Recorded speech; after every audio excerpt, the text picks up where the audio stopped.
Ngày hôm nay, ban tổ chức của chúng tôi thành kính và trân trọng giới thiệu.ក្នុងរោកាសនេះខ្ញុំប្រកាសណាកសូមឧទ្ទិសនាមប្រពជាកតិបណ្ឌិតប្រធានអចោតថាច់អង្គជាព្រះមេកនខេត្តប្រធានពុទ្ធិកសិក្សាខេត្តនិងជាបច្ចាតិកាវត្តតាដេវខេត្តយន្តឡុងសូមអបអរសាទរ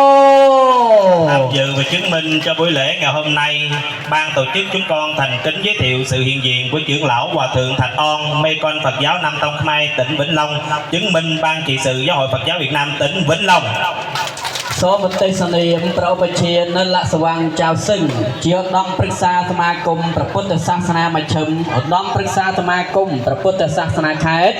និងជាប្រជាតិកាវត្តតប៉ាភ្នំខេត្តអាងយ៉ាងសូមអបអរសាទរ Thành kính cung kính giới thiệu sự hiện diện của trưởng lão Hòa thượng Chao Sưng, thành viên hội đồng chứng minh Giáo hội Phật giáo Việt Nam, chứng minh ban trị sự Giáo hội Phật giáo Việt Nam tỉnh và chứng minh hội đoàn kết sư sãi nước tỉnh An Giang. សូមឧទ្ទិសនាមព្រះឧបជាលទ្ធបញ្ញោដាវញឺ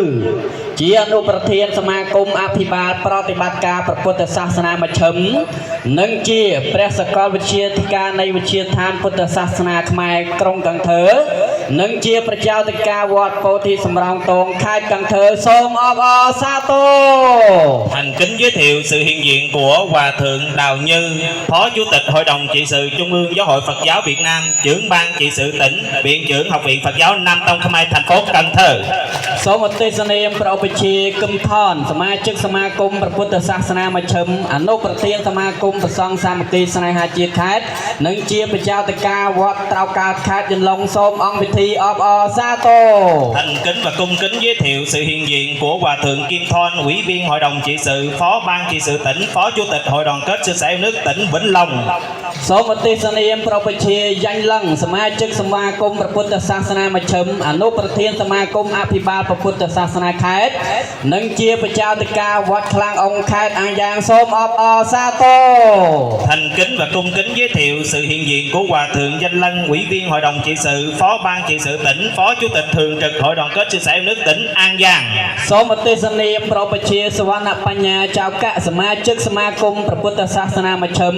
និងជាអនុប្រធានសមាគមអភិបាលព្រះពុទ្ធសាសនាខេត្តនិងជាប្រជាតិកាវត្តប្រឡាយមាសខេត្តអាងយ៉ាងសូមអង្គពិធីអបអរសាទរ Thành kính và cung kính giới thiệu sự hiện diện của Hòa thượng Chao Cắt, Ủy viên Hội đồng trị sự Trung ương, Phó ban trị sự tỉnh, Phó Chủ tịch thường trực Hội đoàn kết sư sãi nước tỉnh An Giang. សូមឧទ្ទិសនាមព្រះពជាតាំងសវង្សសមាជិកសមាគមព្រះពុទ្ធសាសនាមជ្ឈិមនិងជាអនុប្រធានសមាគមព្រះពុទ្ធសាសនាខេត្តកម្មាវជាប្រជាតិកាខេត្តវត្តខ្វែងបបែលចាស់ខេត្តកម្មាវសូមអង្គពិធីអបអរសាទរ Thành kính giới thiệu sự hiện diện của Hòa thượng Tăng Sa Vong, Ủy viên Hội đồng trị sự, Phó ban trị sự tỉnh, Phó Chủ tịch Hội đoàn kết sư sãi nước tỉnh Cà Mau. សូមឧទ្ទិសនាមព្រះឧបជាយើងណេអនុប្រធានសមាគមព្រះសង្ឃសាមគ្គីស្នេហាជាតិខេត្ត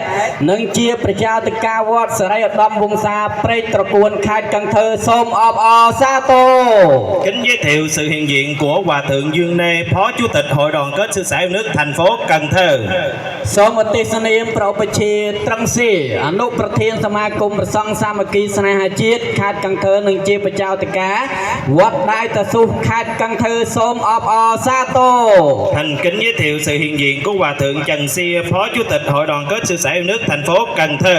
សូមឧទ្ទិសនាមព្រះឧបជាយ៉ាញ់ធីបសមាជិកសមាគមព្រះពុទ្ធសាសនាមជ្ឈិមជាអនុប្រធានសមាគមអភិបាលព្រះពុទ្ធសាសនាខេត្តនិងជាប្រជាតិកា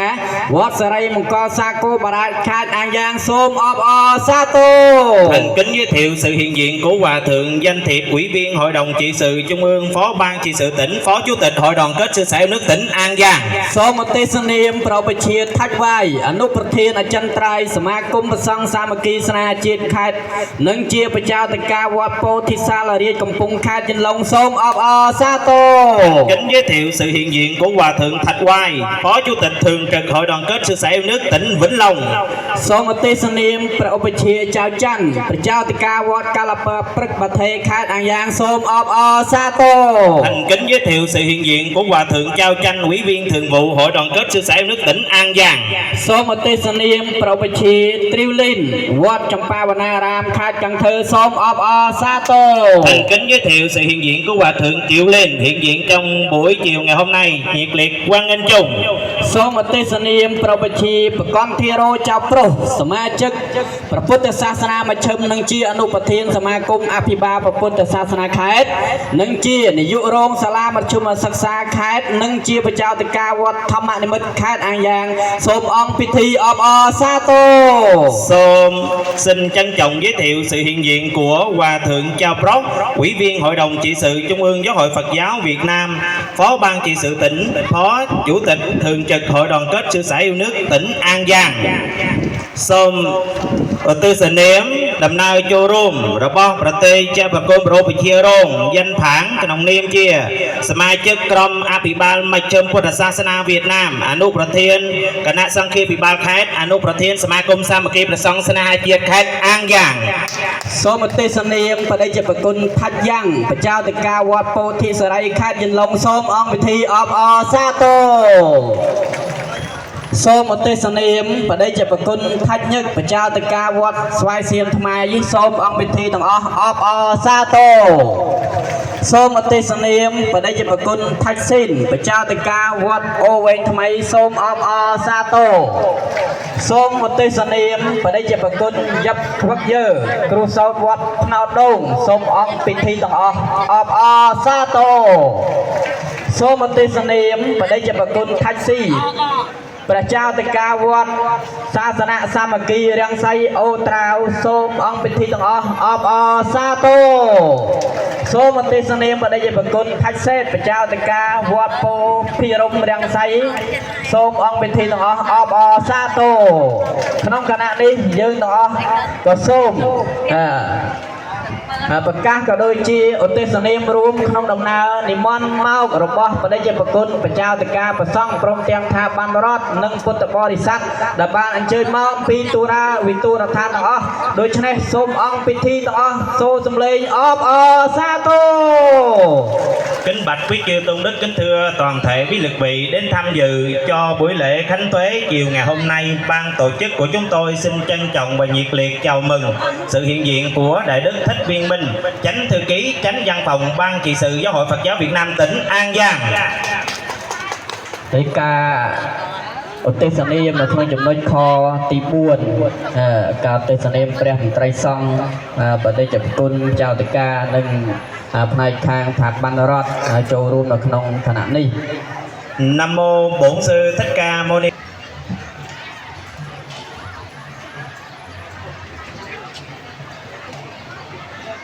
បានបានទៅចូលរួមឧបជា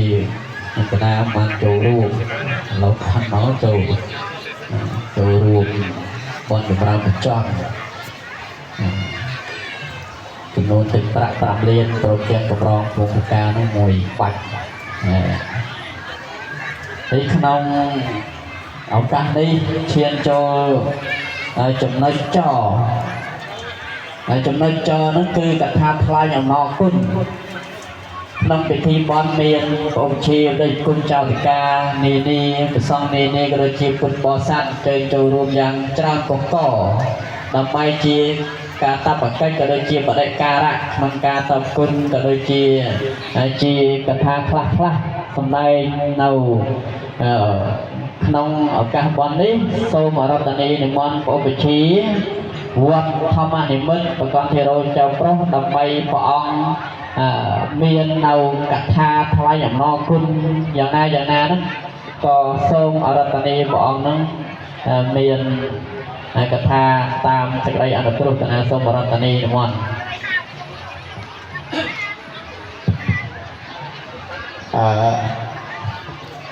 ព្រះរាជគុណមហាយានបានបន្តចែចង្ហាន់មិនហ្នឹងបានហូបទេហ៎ អត់បានហូបទេចុះហើយឯងស៊ីឯងចុះរៀបចំមកចែចាស់ទៀតហ្នឹងក៏រៀបចំចង្ហាន់ប៊ូ3ស្ពក3តុកដែរហើយពីថ្ងៃទៅពេលប្រសង30ប្រហែល ជាបច្ចោតិកាវត្តទៅខេត្តចម្លងដើម្បីបានឱកាសចូលរួមប្រធានអាវាសក៏ដូចជាសង្ឃថាខ្លះនៅក្នុងកិច្ចពិធីបុណ្យចម្រើនព្រះចន្ទបព្វជិប្រកាន់ភារយចៅប្រុសនៅក្នុងបរិយាកាសនេះដោយសេចក្តីអនុគ្រោះគណៈសូមអរតនីនេះបាទសាធុខ្ញុំប្រកាសណាសូមដំណាងឲ្យ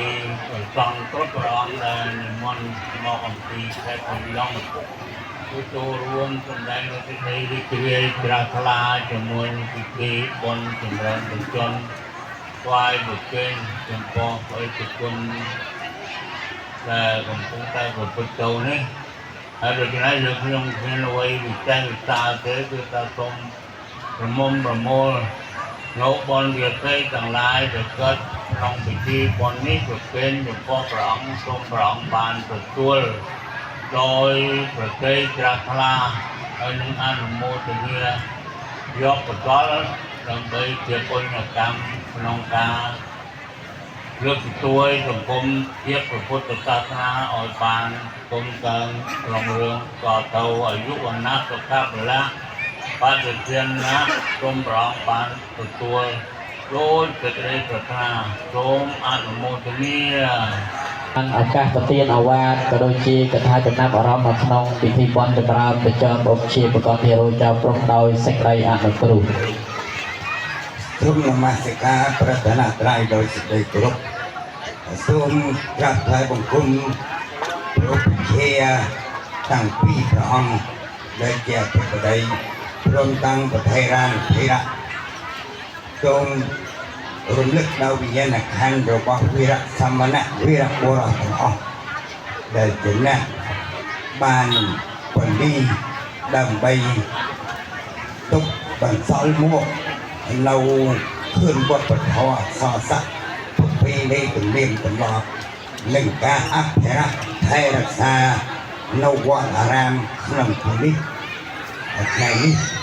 គឺធ្វើបុណ្យប្រគេនសុគន្ធវេរីដល់ព្រះពុទ្ធជាចៅប្រុសដែលព្រះអង្គមានប្រជញ្ញវស្សា64ព្រះវស្សាហើយក៏បានរតនានិមន្តព្រះឧបជាទាំងអស់គ្រប់ខេត្តក្រុងមកដើម្បីជាកិត្តិយសដើម្បីនឹងប្រគេនមុខសុគន្ធវេរីផងដើម្បីផ្ដល់នឹងបួងសួងនៅគុណបុណ្យព្រះរតនត្រ័យទេវតាទាំង10000លោកធាតុជួយបីបងថ្នមថ្នាក់ដល់ព្រះឧបជាចៅប្រុសរបស់ផងយើងហើយនឹងសូមព្រះឧបជាមានបញ្ញាបាធិស្មារតីដ៏អង់អាចឃ្លាវខ្លាក្នុងការសាងសង់វត្តអារាមផងក្នុងការបើកសាលាដើម្បីផ្ដល់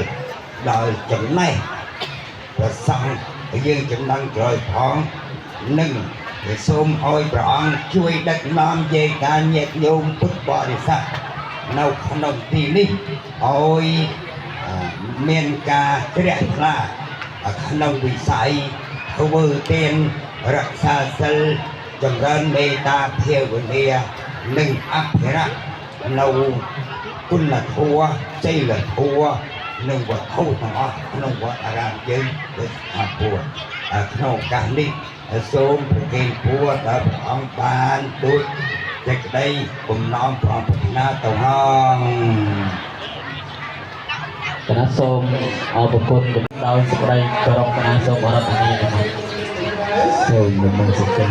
គុណព្រះរតនត្រ័យដើម្បីពោលគឺពុទ្ធព្រះនិងព្រះសង្ឃឲ្យសេចក្តីគោរពនិងសូមអង្គការថ្វាយបង្គំព្រះសង្ឃគ្រប់ព្រះអង្គដែលជាព្រះអង្គពោលជាជីវិតជំពស់វាធម្មនិមិត្តនេះបង4ហើយ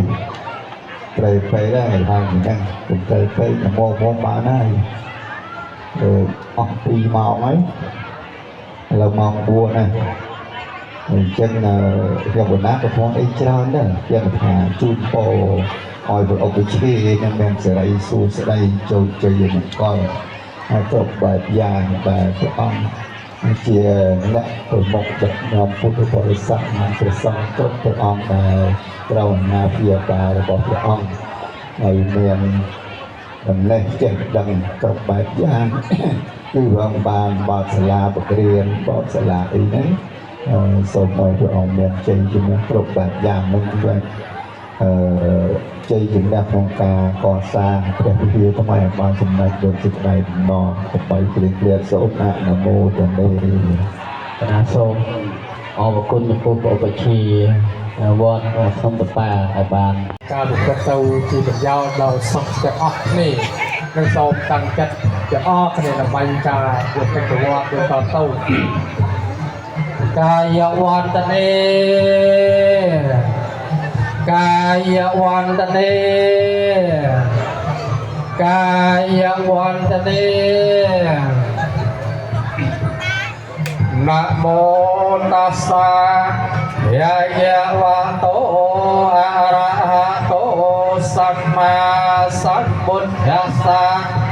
ណាមោតាសាយាយវតោអរហតោសម្មាសម្ពុទ្ធាសាណាមោតាសាយាយវតោអរហតោសម្មាសម្ពុទ្ធាសាឧបៃធាយេបមាតេណាវិរតយេនកតាំងសព្យ៉ាងអបរាភយ៉ាងខមធណោយន្តេឧបៃធាយេបមាតេណាវិរតយេនកតាំងសព្យ៉ាងអបរាភយ៉ាងខមធណោយន្តេឧបៃធាយេបមាតេណាវិរតយេនកតាំងសព្យ៉ាងអបរាភយ៉ាងខមធណោយន្តេអហង្ខមាបេតុមហេហិពិមេកបេតព្យ៉ាងអមាមភន្តេអមាមភន្តេអមាមភន្តេតែថាចង្វាក់ខាត់ទៅពេលនេះគឺអាចចាប់នឹងបំវាយនៅកម្មវិធីដោយតបទៅគណៈសូមបរិបទនេះបង កណាសូមអរតនីនិមន្តគង់កៅអីតាមសំគូវិញណាចាំជាប់ ហើយទី1ទី2ទៀតបើឧបជាប្រទេសជគុណនានាខេត្តលោកមានចម្ងាយផ្លូវឆ្ងាយហើយចឹងហើយបើសិនបើយកបត្រៀនពេកព្រះអង្គក៏ពិបាកដើម្បីនិមន្តទៅវត្តវិញវាតែញាតិញោម ហើយយើងថាដាក់ខាងក្រោមទៅបើណាមានបន្តខាងក្រោមដាក់តខាងក្រោមទៅកុំឡើងលើទៀតហើយកុំឡើងលើទៀតតារីមើលខាំណាខាំខ្លះហើយយាយគោលលន់តែគឺមិនគេតាមគោលលន់តែគឺមិនក្រមុំលួយមើលគេសំសំលេងប្រាប់តែមកដេកតង់ទាំងហំនំជើណាថ្លៃណាប្រាប់តែមកដេកតង់ទាំងហំនំ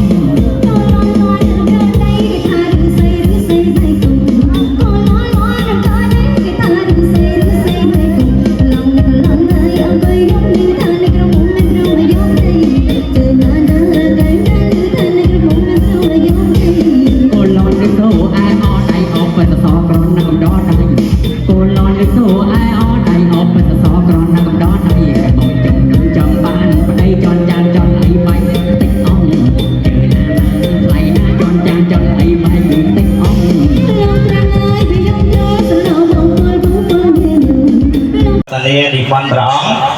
ដើម្បីប្រកេននៅកម្រងការដូចជាទេយទានផ្សេងនៅក្នុងឱកាសនេះ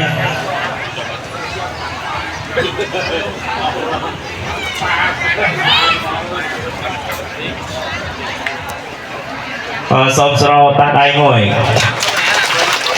Tiếp theo xin trân trọng kính mời phần quà của Sở Dân tộc và Tôn giáo tỉnh An Giang. Xin trân trọng kính mời ông Danh Lắm, Phó Giám đốc Sở Dân tộc và Tôn giáo tỉnh An Giang quan nghị tiến lên phía trên để trao tặng phần quà để chúc mừng cho buổi lễ khánh tuế trong buổi chiều ngày hôm nay. Xin trân trọng kính mời.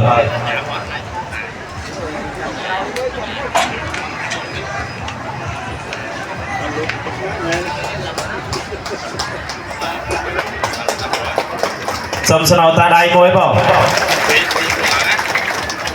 សូមនិមន្តព្រះសង្ឃគណៈសូមអរតនានិមន្ត ហើយសូម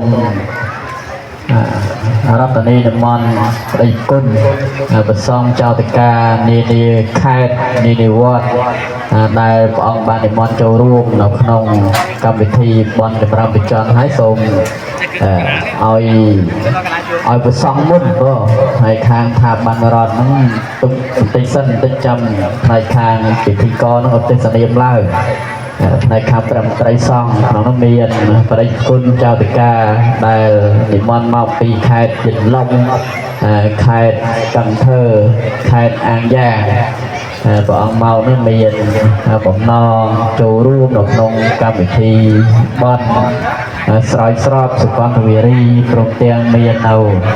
វត្ថុអនុស្សាវរីយ៍ក៏ដូចជាបច្ច័យប្រកេនចំពោះព្រះឧបជាទុក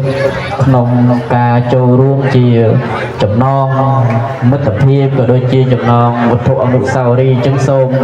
យាយតាញាតិញោមព្រះសង្ឃទាំងអស់សូមស្នូសម្លេងអបអរសាទរ សូមអបអរសាទរ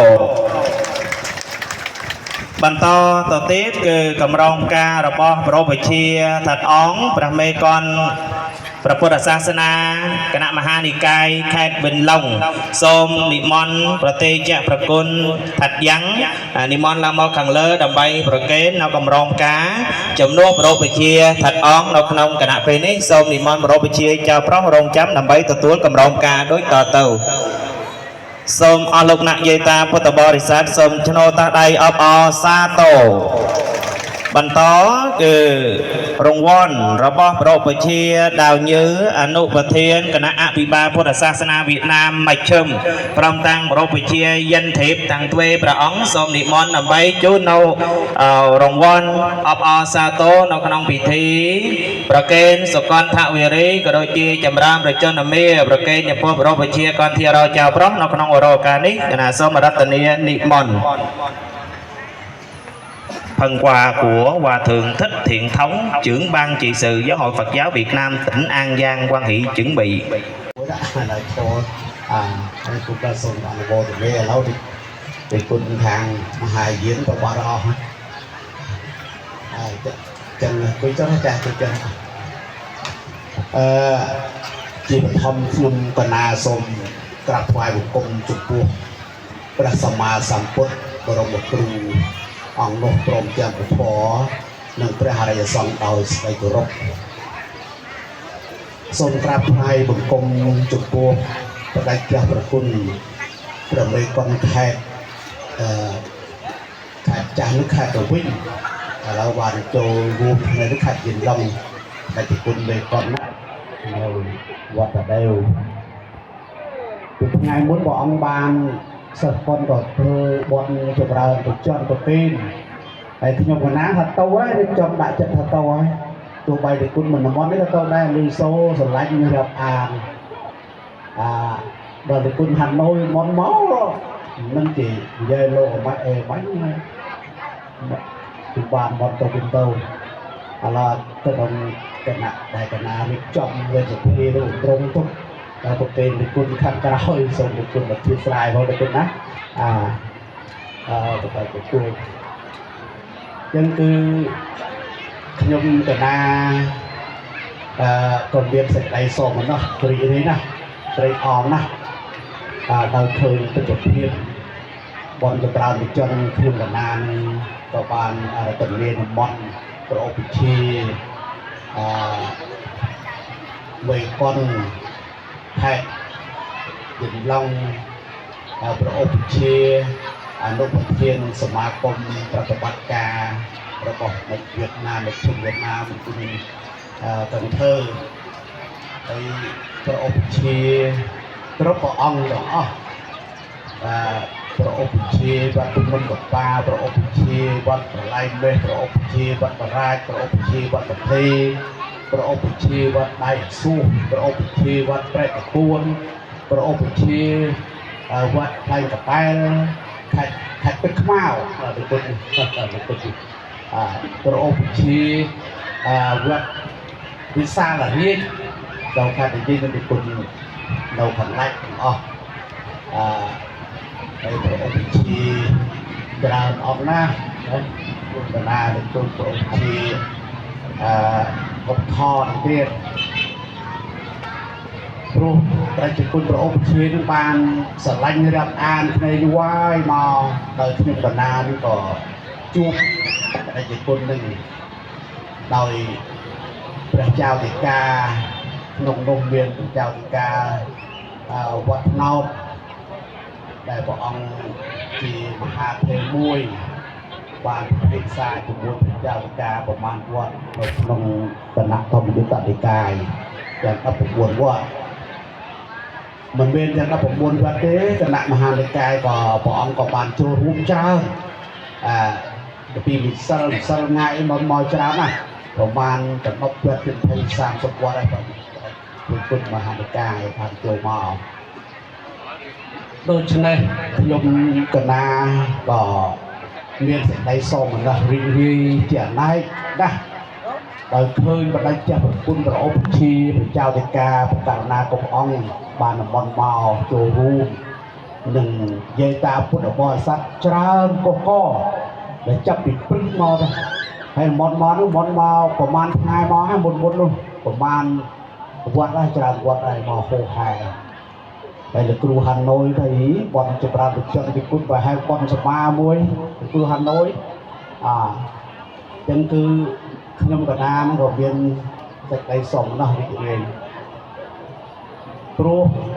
ជីវប្រវត្តិដែលលោកគ្រូបឿនលោកគ្រូអនុបណ្ឌិតណាគ្រូបឿនហ្នឹងបានរៀននៅប្រទេសថៃតែខ្ញុំកណាតតំបន់ទៅចូលរួមអនុមោទនាយកសញ្ញាបត្រមួយបច្ចាតិកានាវត្តផ្សេងទៀតនៅក្នុងដំណើរនិមន្តមកកាន់បុស្បុករបស់ផងយើងសូមអនុមោទនា Nam mô Bổn sư Thích Ca Mâu Ni Phật. Trên bàn chứng minh thành kính cung thỉnh trưởng lão hòa thượng Thạch On, trưởng lão hòa thượng Chao Sưng, hòa thượng Đào Như, hòa thượng Kim Thon, hòa thượng Danh Lân, hòa thượng Chao Cắt, hòa thượng Dương Nê, hòa thượng Tăng Sờ Vong, hòa thượng Trần Xia, hòa thượng Danh Thiệp, hòa thượng Thạch Oai, hòa thượng Chao Chanh. Hãy subscribe cho kênh Ghiền Mì Gõ để không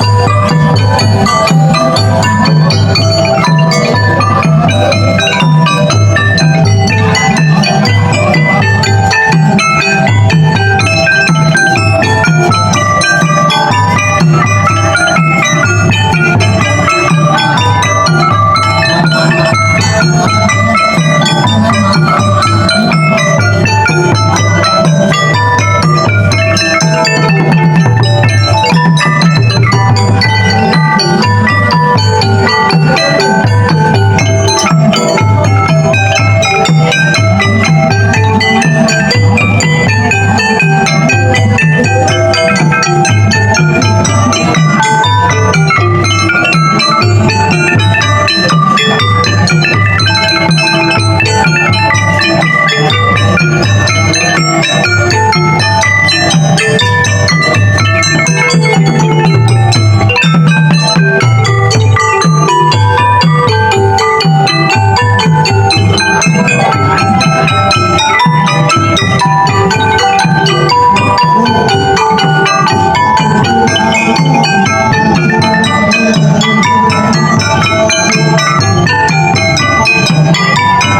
พระองค์เยี่ยมพระอรหันตพระสัตว์ทรงตรัสได้โน้ใหญ่ยะทอดจำพวกโดยพระภัยพระองค์เดินเรียนครูอาจารย์มาพระดาวพระองค์เลย đến tham dự cho buổi lễ và góp thêm phần long trọng cho buổi lễ khánh tuế trong buổi chiều ngày hôm nay. Ban tổ chức của chúng tôi nhận thấy có sự quan lâm hiện diện của quý vị đại diện cho lãnh đạo đảng, chính quyền, mặt trận đoàn thể các cấp. Xin trân trọng giới thiệu sự hiện diện của ông Danh Lắm, Phó Giám đốc Sở Dân tộc và Tôn giáo tỉnh An Giang. Xin trân trọng giới thiệu sự hiện diện của ông Huỳnh Quốc Tiến, Phó Phòng An ninh Nội địa Công an tỉnh An Giang. Trân trọng giới thiệu sự hiện diện của bà Niền Xem, Phó Bí thư Thường trực Đảng ủy xã An Cư. Trân trọng giới thiệu sự hiện diện của bà Huỳnh Thị Sậy, Phó Chủ tịch Ủy ban Mặt trận Tổ quốc Việt Nam xã An Cư. Kính thưa quý vị, cùng với quý vị phóng viên, báo, đài đã hoan hỷ quan lâm cho buổi lễ khánh tuế buổi chiều ngày hôm nay. Đặc biệt là sự có mặt của đông đảo quý chư tôn đức, đông đảo quý nam nữ Phật tử gần xa đã đến tham dự trong buổi lễ khánh tế để góp phần cho sự long trọng buổi chiều ngày hôm nay. Đề nghị cả hội trường chúng ta cho một tràng pháo tay thật lớn, thật dài và thật nồng nhiệt để chúc mừng cho sự hiện diện của quý vị. ទីខទី4គឺការទេសនា